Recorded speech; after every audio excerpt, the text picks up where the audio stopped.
There is a door you have shoved when it actually wanted you to pull. You walked up to it, you saw a flat metal plate or a nice handle, and your body decided, all on its own, to push. And the door did not move. You did it again, harder, a little embarrassed now, and someone on the other side gave you a look, and only then did you spot the tiny sticker that said pull. That door fought you. It made you feel slow and clumsy for a second, even though you are not slow and you are not clumsy. The door was just badly made. Here is how it happens. It is hot out. You walk past your neighbor's house, and she is dragging a hose around her garden, sweating, squinting, because the sun is brutal and the plants are dying, and she has people coming over at 6. She looks up at you and half jokes, I'd pay someone $10 just to water these for me. And something clicks, you have a free afternoon, you have a hose, you have nothing better to do. So you say, I'll do it for 5. She laughs, says yes, hands you the money, and walks back inside out of the heat with a little weight lifted off her shoulders. You water the garden. 20 minutes. $5 in your pocket. That invisible thing has a name. We call it design, and almost everything you think you know about that word is probably a little bit wrong. So let me show you what it really is, because once you can see it, you cannot unsee it. And the whole made world starts to look different. We are going to figure out what design actually is from the ground up. Then we are going to use one famous man and his stubborn ideas to understand why some design is just better than other design. And then the part I love most, we are going to climb inside your own brain and find out why you cannot help being pulled towards the good stuff like a moth towards a warm light. 3 questions, 1 journey. Let us start at the very bottom. Here is the first thing to get straight, because it trips up almost everyone. Design is not how something looks. I know that sounds backwards. When most people hear the word design, they picture colors and fonts and a nice shape, the decoration sprinkled on top at the end, like icing on a cake that was already baked. But that is not it. That is the smallest, thinnest part of it. Design is the set of decisions about how a thing works and how it makes you feel while you use it. Look is just one of those decisions, and not even the most important one. Let me make that real. Picture a humble pair of scissors. Somebody long ago had to decide 100 things about those scissors. How big should the holes be for your fingers? Which one for the thumb? How sharp, how heavy? Where does it pivot? How much force does it take to close them? Does it suit a left hand or only a right hand? Every single one of those was a choice. A decision made by a person for a reason. And here is the thing that should give you a little chill the first time you really feel it. Everything made by humans was designed by someone making choices. The chair you are sitting on, the cup by your elbow, the road outside, the shape of the spoon, the position of the light switch by your door, the little ridge on the side of a coin.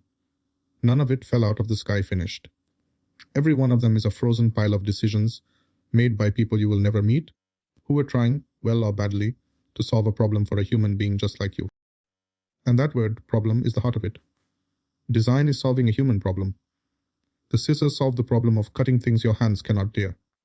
The chair solves the problem of standing up being tiring. The light switch solves the problem of the room being dark. A thing is well designed when it solves your problem so smoothly that you barely notice the problem was ever there, and a thing is badly designed when it makes you feel the problem all over again, plus a new one on top, like that door, which added the problem of feeling like a fool. Now here is an idea I want you to hold on to, because it is going to come back again and again. Good design is silent communication. What do I mean? A well-made object tells you how to use it without saying a word. It speaks to you, but not in language. It speaks in shape. Think about a regular mug. Why does it have a handle sticking out the side? Because the handle is the mug quietly telling your hand, hold me here. You did not read that anywhere. The shape said it for you. Or a door. A good one this time, with a flat plate on the side you push and nothing to grab, and a vertical bar on the side you pull.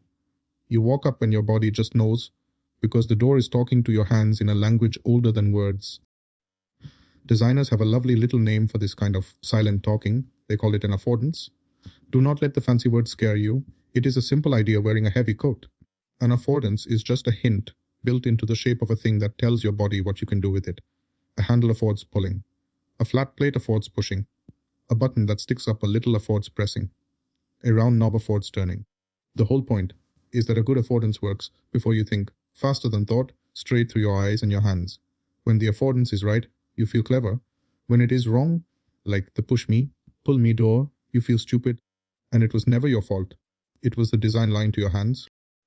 So now we can already do something most people cannot. We can tell design apart from art, and they are not the same thing, even though they often hold hands.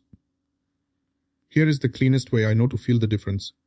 Art exists to make you feel something. That is its whole job, and it answers to no one but the artist. A painting does not have to be useful. It does not have to solve your problem. It can be confusing on purpose, sad on purpose, strange on purpose, and still be a triumph. Design is different. Design has a master, and the master is you, the person using the thing. Design has to work. A beautiful chair that collapses when you sit on it has failed at being a chair, no matter how lovely it looks in a photo. Art is allowed to be only about feeling. Design has to marry feeling to function. It has to be useful and make you feel good while being useful. Art asks, how does this make you feel? Design asks, did this solve your problem? And did it feel kind while doing it? Good. We have ground zero now. Design is decisions about how a thing works and feels. It solves a human problem. It speaks silently through its shape. And it is not the same as art because it has to actually do its job. Hold all of that. Because now I want to bring in one particular person who became almost unhealthily obsessed with getting these decisions right. And through him, the whole idea is going to snap into sharp focus. Picture a sculptor. A real one from centuries ago, standing in front of a huge rough block of marble, taller than a person, white and heavy and shapeless. Out of nowhere, you ask him how he is going to turn that ugly lump of stone into a beautiful figure of a man, and there is an old line, passed down for ages, where a sculptor says something like this. The figure is already inside the marble. My job is simply to chip away everything that is not the figure, until what was always hidden in there is set free. He does not add anything. He takes away. He removes and removes and removes, and the more he removes, the more the figure appears. The masterpiece was never about what he put on. It was about what he had the courage to carve off. Hold that sculptor in your mind because that, right there, is the secret engine behind why Steve Jobs' design was so good, and Jobs was the man who ran Apple, the company behind a lot of the objects that, for many people, were the first things that ever felt like they just worked. He was not the engineer who built the circuits. He was something rarer. He was the one standing in front of the marble, deciding what to carve away. So let us build up his way of thinking, one decision at a time, because once you see the pattern, you will see it everywhere. The first principle is the sculptor's principle. Simplicity reached by subtraction, not by adding, by removing. This sounds obvious until you realize how completely backwards it is from how most things get made. When most companies want to make a product better, what do? They add a feature, then another button, then a setting, then a mode, then a menu inside a menu. Every addition feels like progress because you can point at it and say, look more. And slowly, without anyone meaning to, the thing turns into that remote control we all know, the one with 50 tiny identical buttons, where you only ever use 4 of them, and you can never find those 4 in the dark. Every button on that remote was somebody adding value. And together, they made a thing that fights you. Jobs went the other way. The famous idea he kept circling back to was that you reach simplicity by saying no, by taking the marble down, by asking us again and again, do we really need this? And then carving it off when the honest answer was no. He believed the most beautiful designs were not the ones with the most in them. They were the ones with the least, where everything that survived was essential, and everything that was not essential had been chipped away until it was gone. The figure in the marble. That is why so many of his products had so few buttons that people were genuinely confused at first. Where did everything go? It went into the offcuts on the floor. It was carved away on purpose. Which leads straight to the second principle, and it is the hardest one for any human being to actually live by. Focus and the power of saying no. There is a thing Jobs said in plenty of forms over the years, the spirit of which was this. Focus is not about saying yes to the good thing in front of you. Focus is about saying no to the 100 other good things, the 1,000 other good things, so that you can pour everything into the few that truly matter. And here is what people miss. It is easy to say no to bad ideas. Anyone can do that. The brutal part is saying no to good ideas. Wonderful ideas. Ideas that would genuinely make money, that smart people in the room are excited about, that you yourself half love. Saying no to those on purpose over and over because they are not the figure inside the marble. That is the part almost nobody has the stomach for. Focus is a kind of self-control that hurts. The third principle changes the whole direction of how a thing gets built, and once you hear it, you will wonder why anyone does it the other way. Start from the human experience and work backwards to the technology, not the reverse. Let me unpack that, because it is the quiet hinge the whole story turns on. Most products get built from the inside out. The engineers build the clever machinery first, all the chips and the wires and the code, and then, right at the end, somebody is handed the finished machine and told, here, wrap something around this so a person can use it. The technology comes first and the human comes last. The person has to bend themselves around the machine. Jobs flipped it. The idea he pushed was to begin with the experience. Begin with the moment a real person in the real kitchen picks the thing up. What should that feel like? What should be effortless? What should they never have to think about? Decide all of that first, in feelings, in moments in the human's day. And only then, with that experience locked in as the goal, go backwards and figure out what technology you need to deliver it. The machine bends around the person instead of the person bending around the machine. It is a small sounding switch in order. It changes absolutely everything because now the human's feeling is the boss and the technology is just the servant trying to make that feeling come true. The fourth principle is the strangest one, and it is the one that tells you the deepest truth about the man. Care about details nobody will ever see. There is a story about Jobs, and the spirit of it is well worn. That traces all the way back to his father.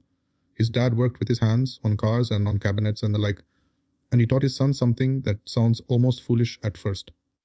When you build a cabinet or a fence, you do not slap cheap rubbish on the back, the side that faces the wall, the part no buyer will ever lay eyes on. You make the back as beautiful as the front. Why? Because you will know. Because a true craftsperson cares about the whole thing, all the way through, not just the face that gets admired. The care goes all the way down into the parts hidden inside, hidden behind, hidden under where no customer will ever look. Jobs carried that into his products with an obsession that drove engineers half mad. He cared about the look of the circuit boards inside the machine, the parts sealed away where no human eye would ever go once the case was screwed shut. He wanted the inside to be beautiful too. And people would say, but it is sealed up, nobody will ever see it. And the answer, the whole philosophy of it, was, I will see it. We will know. And somehow in a way that is almost impossible to explain, you the customer can feel that care, even though you cannot see it.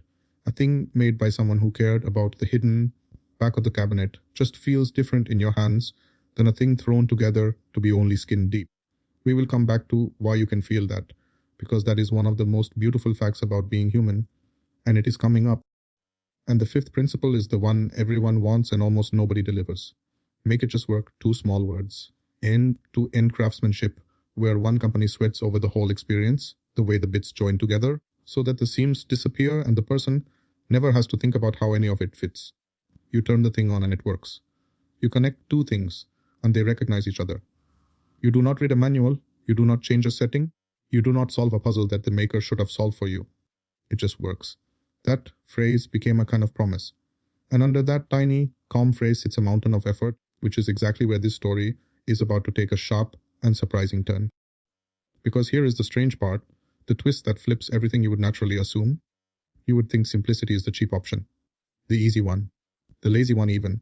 Surely the simple thing, the one with fewer buttons, fewer features, fewer parts took less work than the complicated thing crammed with everything it is doing less, so it must have been easier to make. Right, it is exactly the opposite. Simplicity is the hardest and most expensive thing in the entire world to make, far harder than complexity. Let that sit for a second, because it is so counterintuitive that it took the whole world a long time to believe it. Go back to our sculptor with his block of marble, and you will feel why. Adding is easy. Any of us could slap more clay onto a lump, pile it higher, stick on another bit, make it bigger and busier. That takes no courage and very little skill. But carving stone away is terrifying because every cut is final.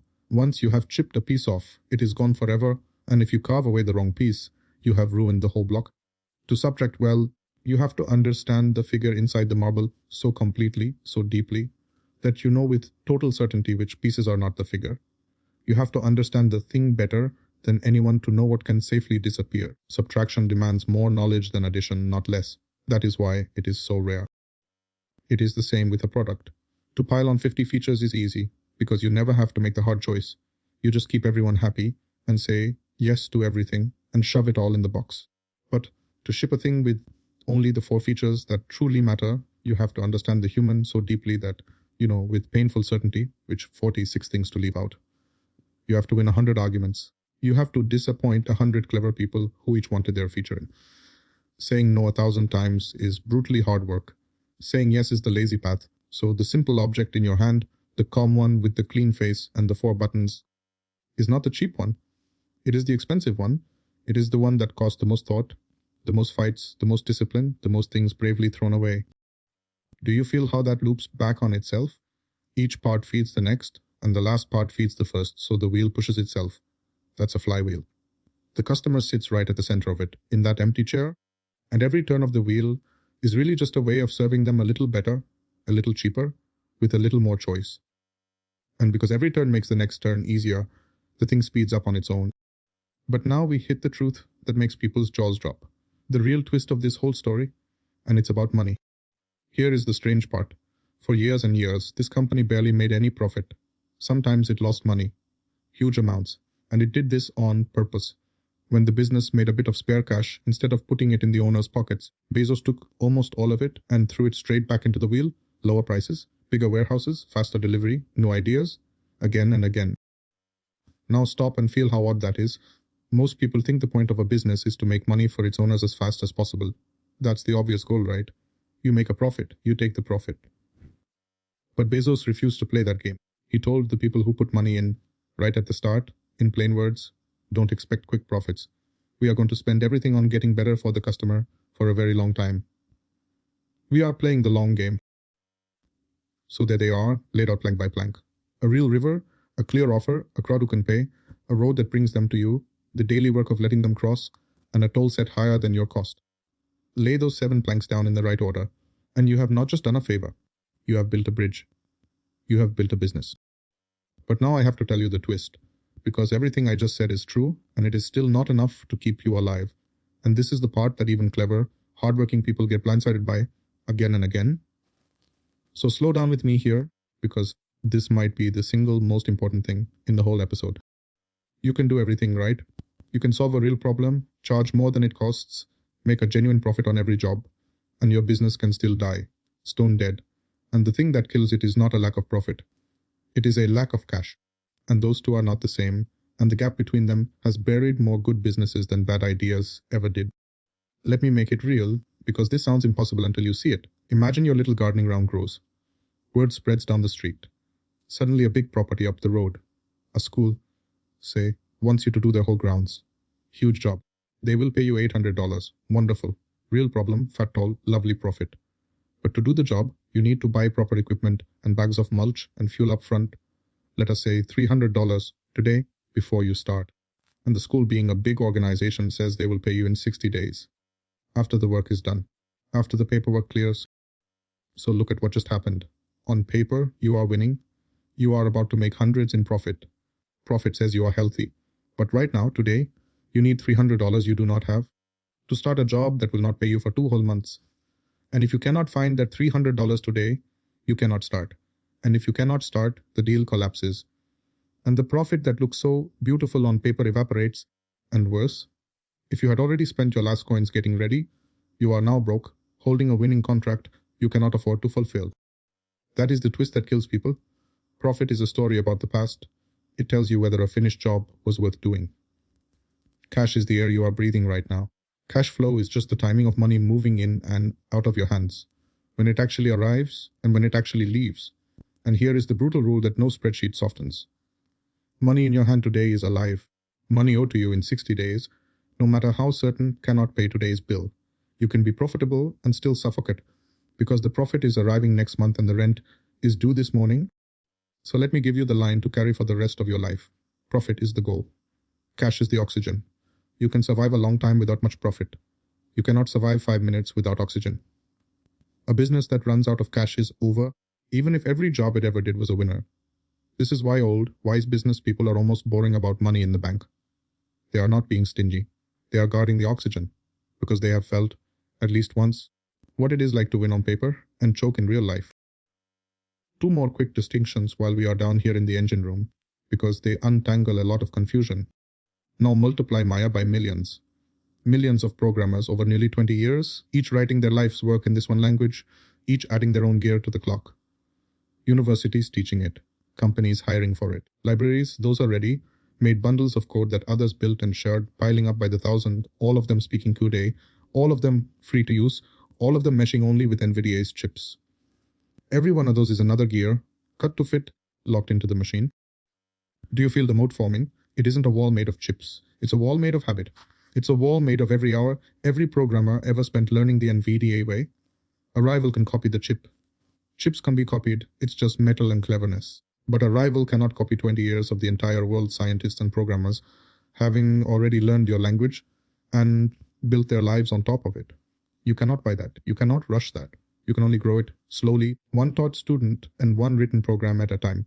And NVIDIA had a 15-year head start before anyone realized the race was even on.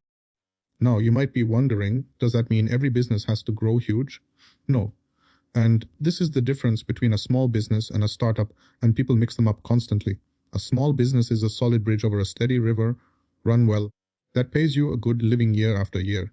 The corner bakery, the local plumber, the gardening round with 3 vans. It does not need to conquer the world. It needs to be reliable and to keep its tolls above its costs. A startup is something else. A startup is a bet that you have found a brand new river that millions of people are standing beside, and you are racing to build the one giant bridge across it before anyone else does, often spending borrowed money for years, deliberately, to grow fast enough to own the whole crossing. One is built to last. The other is built to grow fast and find out quickly whether the giant river is even real. Neither is better. They are just different bridges for different rivers. Most of the world, the part you actually walk past every day, is small businesses. Quiet bridges, doing their quiet work. Alright? We have torn the thing down to its bones and built it back up. Now let me give you something to feel, because under all the words, business is a deeply human thing, and I do not want you to forget that. Picture someone. Let us keep it everyman, because it could be anyone, it could be you. A person not rich, not connected, who happens to be good with their hands. They notice that all over their neighborhood, people's bicycles sit rusting on porches with a flat tire or a slip chain unusable, because getting a bike to a proper shop across town is more hassle than it is worth. There it is, the river. A small, real, annoying river that lots of people are standing beside, sighing, doing nothing. So they start the way every real business starts, laughably small. They do not rent a shop. They do not order business cards. They fix one neighbor's bike on the porch for a few coins. That is the first plank. One real problem. One real person. One first toll dropped into a palm. And the bike works. And the neighbor, delighted, mentions it over the fence to someone else who has a flat too. There is the road appearing on its own. Distribution by word of mouth. The cheapest and strongest road there is, because it is built out of trust. Now watch the loop turn. That handful of coins, the first profit, does not get spent on lunch. It gets reinvested. A better pump, a proper set of tire levers, a small box of spare chains, so the next person does not have to wait, create value, capture a slice, reinvest. And each turn of the loop, the bridge gets a little stronger and a little wider. More neighbors cross it. More coins come back. The spare chains mean faster jobs. Faster jobs mean more bikes in a day. More bikes mean more word over more fences. And then comes the quiet magic moment when it stops being a hustle and starts becoming a system. One day, there are more broken bikes than 2 hands can fix. So our everyman does the thing that changes everything. They teach someone else how to do it. They write down in plain steps how to true a wheel and patch a tube, so it gets done right whether they are standing there or not. And just like that, the bridge no longer depends on one pair of hands. It can carry traffic while its builder sleeps. The job has quietly turned into a business. Same river, same trust. But now a system stands where a single tired person used to stand. That is the whole arc, lived out on a porch with grease under the fingernails. One coin, reinvested, again and again, until a favor becomes a bridge that stands on its own. And nothing about that is fancy. And everything about it is exactly how the biggest companies you can name began. One person, one real problem, one first paying customer, and a loop they were patient enough to let spin. So now let me tell you why most attempts do not make it. Not to scare you. The opposite. Because almost every failure is one of just 3 things, and once you can see all 3 coming, you can steer around them. Most people who fail never even knew which river they fell into. The first killer is the one we touched right at the start, and it is the most common and the most heartbreaking. There was no real demand. The bridge was beautiful, and nobody was standing by that river. The founder fell in love with their own clever solution and never properly checked whether anyone, anywhere, actually felt the problem badly enough to pay to make it go away. They built first and asked later. And they ended up with a perfect, gleaming bridge to nowhere, across a river no traveler ever needed to cross. This is why the order matters so much, and we will get to that order in a minute. Find the crowd on the bank before you lay a single plank. The second killer is the one almost nobody respects until it has them by the throat. No road to the bridge, no distribution. The problem was real, the bridge was good, the crowd was there. And they never found it. The founder assumed that if they built something good, people would simply appear. They will not. The world is loud and busy and full of other bridges. If there is no road leading travelers to yours, no way for the right people to discover it, trust it, and walk towards it, then it does not matter how good it is. An undiscovered bridge and a non-existent bridge are exactly the same to the person on the bank. Say it again with me. Building the thing is rarely what kills you. Getting it in front of people who will pay is what kills you. Spend at least as much love on the road as on the bridge. And the third killer is the one we just spent all that time on. They ran out of cash. They lost the oxygen. Maybe the demand was real and the road was good, but they grew too fast, or they let too many customers pay too late, or they spent the early money on things that looked impressive instead of things that kept the bridge standing, and one ordinary morning, there was simply nothing left in the bank to pay what was due, and a living, breathing, promising business stopped breathing. No real demand, no road to the bridge, or running out of oxygen. 3 killers. That is very nearly the whole list. So what keeps a business alive on the other side of all that? More than anything, it is one quiet thing. Trust. When a traveler crosses your bridge and arrives safely on the far side and feels that the toll was more than fair for what they got, they remember, and they come back, and they tell the next person on the bank. Trust is what turns one crossing into 1,000 crossings. It is what makes the road to your bridge build itself, out of word over fences and names passed between friends. A good reputation is just trust stored up over time, paying you back every single day. Lose it once, flood the petunias, take the money and do shoddy work, and travelers stop coming, and no clever sign will bring them back. At the end of the day, a business is not really made of bridges and tolls. It is made of promises kept, over and over, until people stop checking whether you will keep them. Now let me pull all of this together into the part you actually asked for. Not just what business is, but how you build one from scratch in the right order. Because the order is everything, and almost everyone does it backwards. Start from a real problem you genuinely understand. Not the most exciting problem, not the most profitable sounding one you can actually feel in a world you actually know because you have lived near that river yourself. The bike fixer was good with bikes and saw bikes rusting. You waded into the garden because you stood right next to the heat. Begin where you can already feel the water. Then, and this is the step nearly everyone skips, the expensive one, go and talk to real people who have that problem. Before you build a single thing, knock on the door. Ask them about it. Listen for the sigh, the eye roll, the yes, every single week. You are not selling yet. You are checking whether the river is real and whether there is a crowd standing beside it. Real demand whispers to you in the words of real people, long before any money changes hands. If nobody lights up, when you describe the problem, you have just saved yourself months of building a bridge to nowhere. That conversation is the cheapest, most valuable thing you will ever do. Then build the smallest possible version of a solution. Not the grand thing in your head. The tiniest plank that lets one person cross once.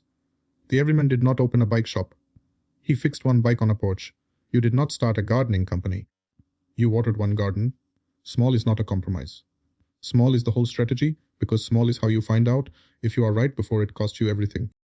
And then, the moment of truth that separates dreamers from builders, try to get one paying customer before you build the whole thing. One real person who hands you one real coin for the tiny version, because a person who actually pays is telling you the truth in the only language that does not lie. People will say, oh, what a lovely idea, all day long, to be kind. A coin in your palm is not being kind. A coin is proof. Chase the first coin before you chase anything else. It is worth more than 100 compliments. When you set your toll, price on the value you create, not on what it costs you.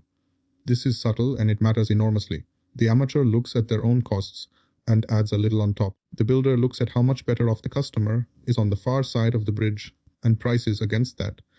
The school did not care that the mulch cost you $300. They cared that their grounds looked cared for, and they did not have to think about it. Cost tells you the floor you must not drop below. Value tells you how high the ceiling can go. Live in the space between, closer to the value. Then, the early money. Reinvest it. Do not lift it out to feel rich. The bike fixer bought spare chains, not lunch. The early profit is the fuel that makes the loop spin faster. The better pump, the second pair of trained hands, the road that brings more travelers. Spend it on the bridge, and the bridge will pay you back for years. And as you go, hunt for the repeatable loop, the part that works again and again, the same way every time. The first job is a one-off. The magic is finding the version you can do on Tuesday exactly as you did it on Monday, For a new customer who found you through the same road as the last one, when you find the move that keeps working, same kind of river, same road, same crossing, you stop pushing a boulder uphill and start turning a wheel. That repeatable loop is the difference between hustling forever and owning a machine. Because at the end of the day, that giant glowing system in your pocket is really thousands and thousands of small, careful handoffs between people and places. Someone who cared about the glass, someone who cared about the bounce, someone near you who cares whether your local shop, your local street, your local world actually works the way it should, instead of just being good enough. That is exactly the idea behind Hyperlocal, a project built on the belief that your own neighborhood deserves the same care a great product gets, that the small, smooth moments where people and places connect near you are worth obsessing over too. So if any of this lit something up in you, come along, subscribe, and stay with us, and go and find out about Hyperlocal, because the kitchen behind your own everyday life is closer than you think, and it could use a few more people who refuse to settle for good enough. He got fired from his own company, thrown out the door of the very thing he built. And the meal you will sit down to tomorrow, without thinking about it once, taste the way it does because of a man who spent his whole life in the kitchen, making the part you will never see just right.